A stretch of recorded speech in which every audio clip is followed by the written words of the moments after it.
Este 31 de agosto tuvo lugar el 42º Maratón de la Ciudad de México Telcel 2025. Este evento deportivo dio mucho de qué hablar en redes debido a que el ganador del segundo lugar en la categoría de capacidades diferentes expresó su inconformidad con la cantidad económica que reciben de premio los atletas que no son corredores tradicionales. ¿Y qué fue lo que sucedió exactamente? Marco Antonio Caballero, segundo lugar de esta edición, al momento de recibir su premio sostuvo el micrófono frente a los cientos de personas que se encontraban presenciando la premiación y dijo lo siguiente.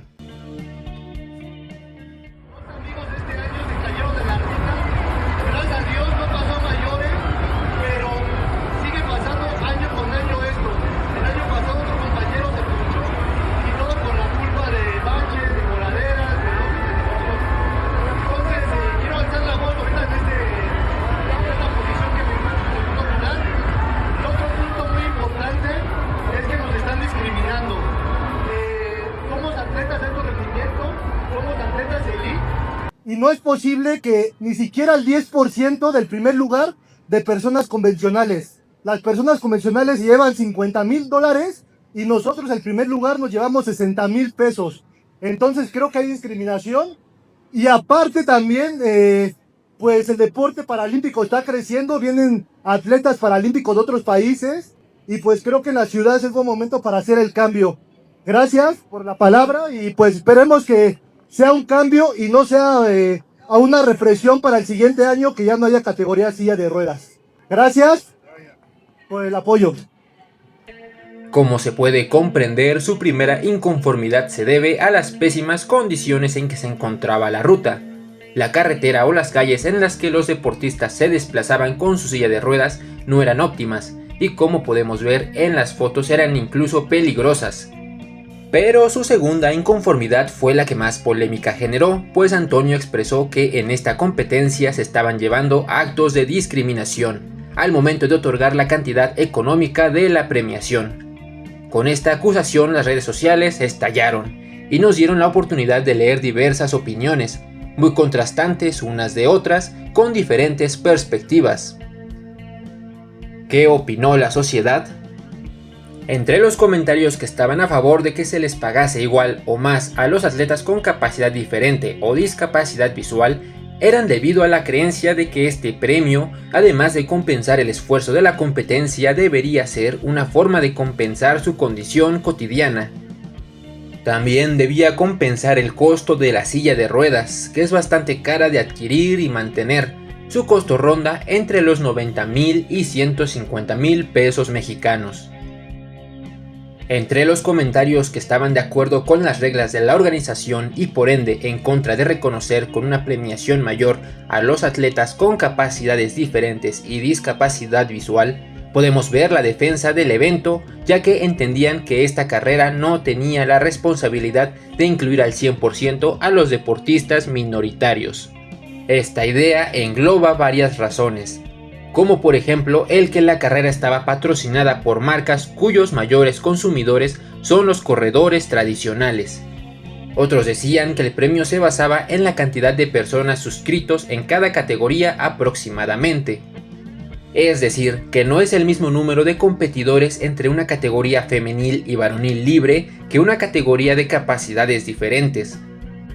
Visto de esa forma, se entendería que los organizadores no son quienes ponen el dinero para la premiación, sino los mismos competidores. Y la última razón, que es más simple que las anteriores, es que los participantes minoritarios eran plenamente conscientes de la cantidad económica del premio. Por si fuera poco, también debieron imaginar en qué condición podría estar el asfalto en una ciudad azotada frecuentemente por las lluvias en estas fechas. ¿Cómo profundizar en estas ideas?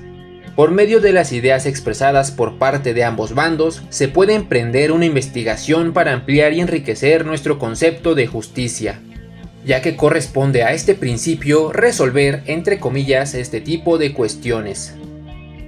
Las ideas anteriores, primeramente simples, se convertirán en el puente que nos lleve a las mentes de los grandes pensadores que dedicaron su vida a filosofar la justicia, y así podremos aprender más de este principio ético para emitir mejores juicios en este tipo de debates, polémicas o discusiones.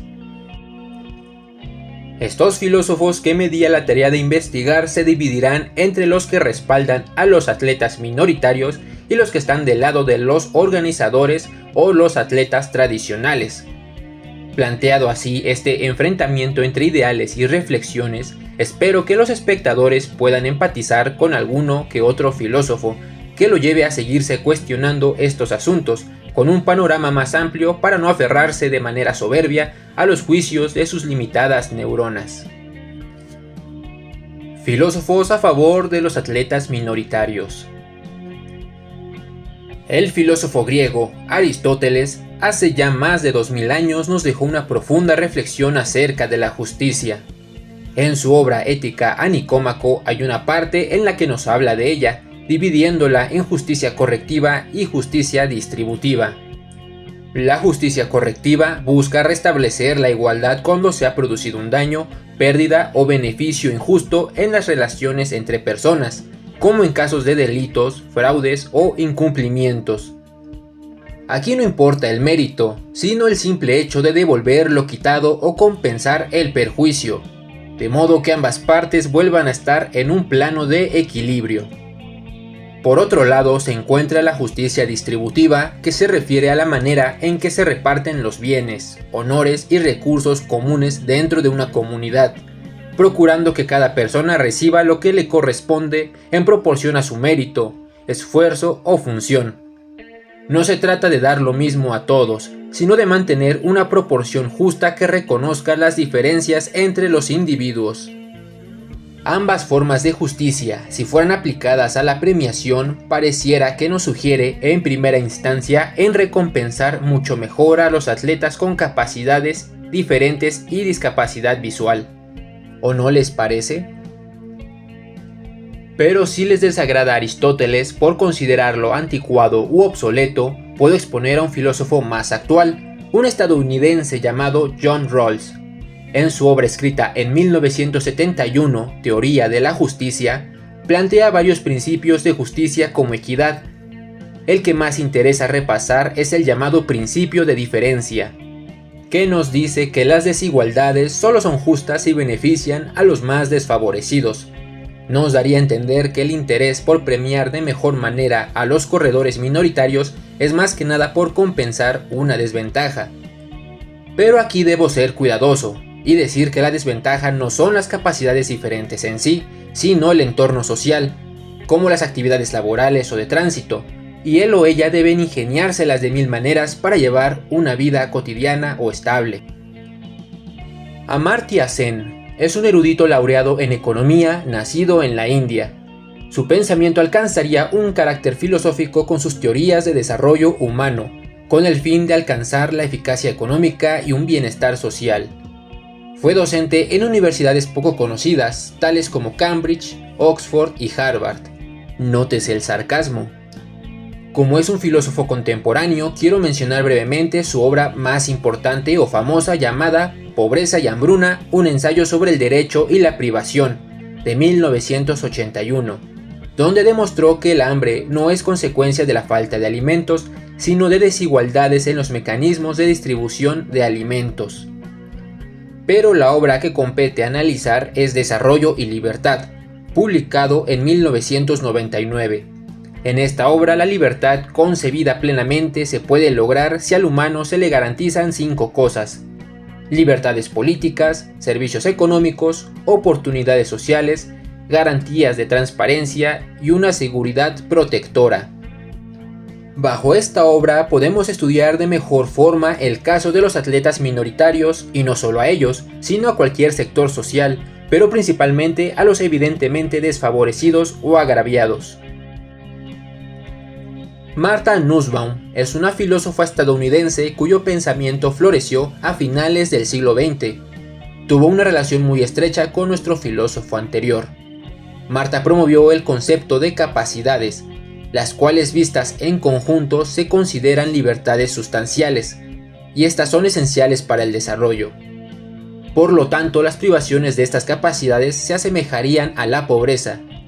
Su pensamiento es contractualista, es decir, sigue la corriente dejada por Rousseau y Locke, la cual comprende el origen de la sociedad y del Estado como un acuerdo o contrato social entre los individuos.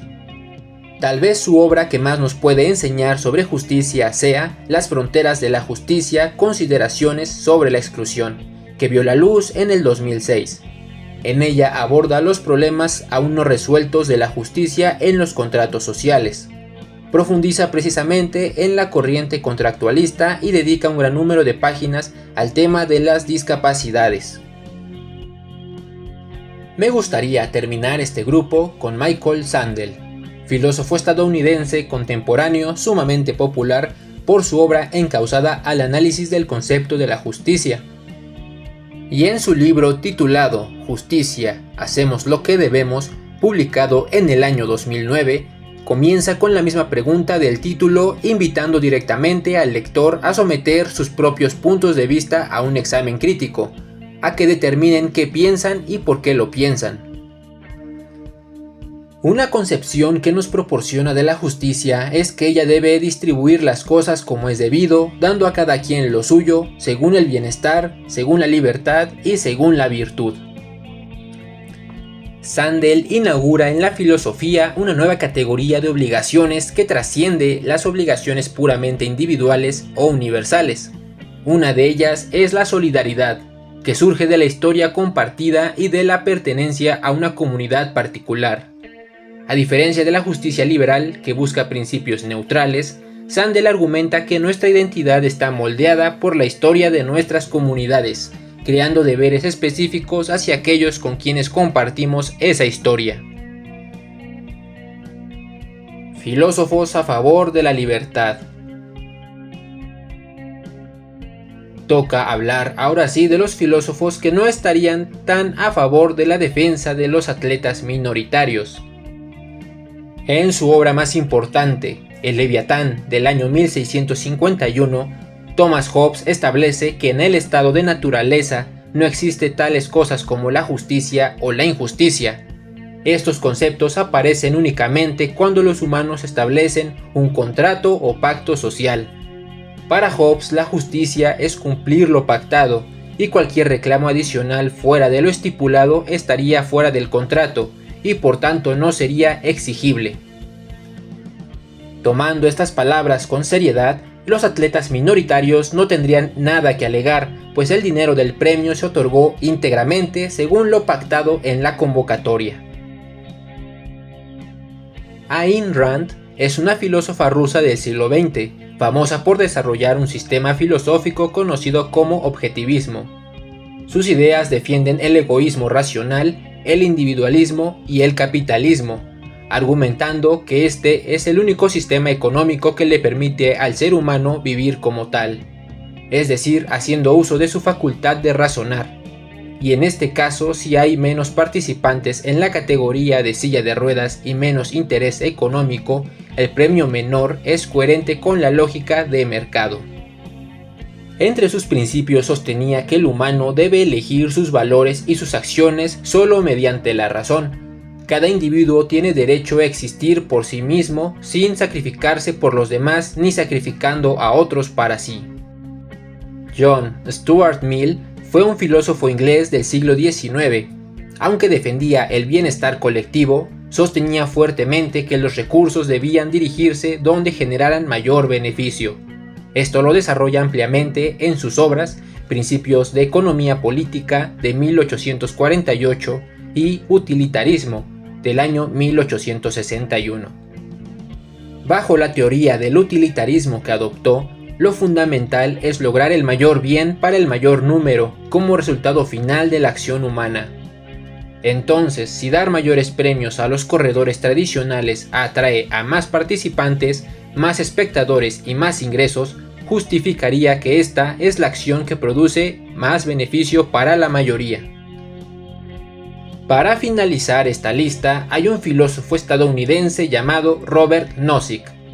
En su obra más importante, Anarquía, Estado y Utopía, publicada en 1974, nos proporciona ideas bastante interesantes, con las cuales afirmaría que nadie está obligado a dar premios iguales, Si el dinero proviene de particulares o patrocinadores, es su derecho decidir cómo distribuirlo, y cualquier intervención estatal que fuerce la igualdad económica podría considerarse un exceso contra la libertad económica, por lo que el Estado es el que debería intervenir únicamente proporcionando los montos que los particulares hayan propuesto para los corredores minoritarios.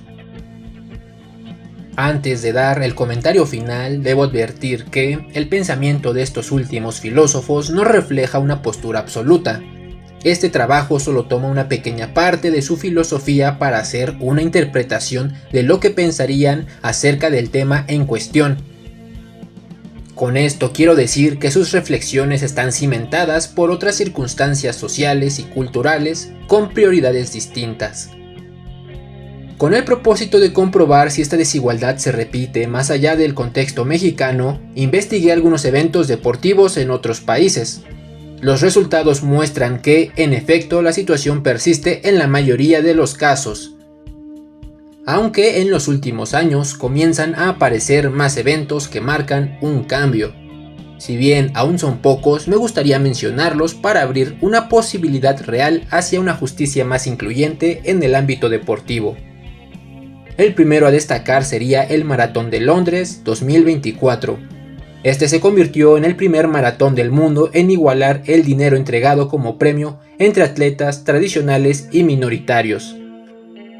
Una acción política que buscó la igualdad económica sería la que realizó España en los Juegos Olímpicos y Paralímpicos de París 2024, equiparando los premios económicos otorgados por medalla tanto a deportistas olímpicos como paralímpicos. Otros países que buscan o buscarán esta igualdad son Canadá, Australia, Israel, Corea del Sur, Letonia y República Checa. La serie About World Marathon Majors también ha comenzado a aplicar premios igualitarios. Esta serie es una competición que agrupa a los 7 maratones más grandes y prestigiosos del mundo: Tokio, Boston, Londres, Sydney, Berlín, Chicago y Nueva York. Estos ejemplos muestran que la igualdad en las premiaciones deportivas ya es una realidad, pero aún falta estructurarse en muchos países, y el nuestro deberá elegir si adoptar nuevas políticas que busquen o no esta igualdad. Y para concluir, conviene recordar lo que se señaló desde el título en este trabajo. Este ensayo de carácter dialógico-filosófico no pretende ofrecer una tesis definitiva ni cerrar el debate, sino más bien poner en juego distintas voces, corrientes y filósofos que permitan confrontar y ampliar nuestros juicios sobre la justicia. El valor de este ejercicio no radica en resolver de una vez por todas la cuestión planteada, sino en abrir caminos de reflexión, en mostrar que la justicia como concepto y como práctica admite miradas diversas que se complementan o se contradicen.